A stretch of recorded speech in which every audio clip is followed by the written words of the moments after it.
Hey everyone, welcome back to another YouTube video, and in this video I'll be showing you guys how to fix app update problems.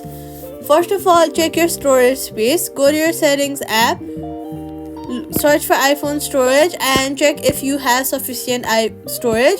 If you do not have it, then just go ahead and start clearing your storage from the most used GB and make sure to get enough space in your phone. After that, restart your iPhone. Once you restart it, just go ahead and update iOS if available. Go to your settings app and then click on your name and then see if there are any updates that are available. If there are, then you should make sure to update it. Now clear app store cache.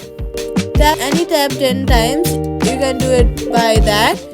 And for example, you can, if you want to clear Google Maps cache, so you have to tap tab for 10 times. And at last, reinstall Facebook if needed. Long press Facebook, remove app and then delete it. Go to your app store, search for Facebook and reinstall it.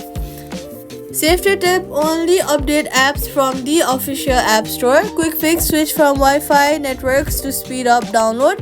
And that's it. Subscribe for more.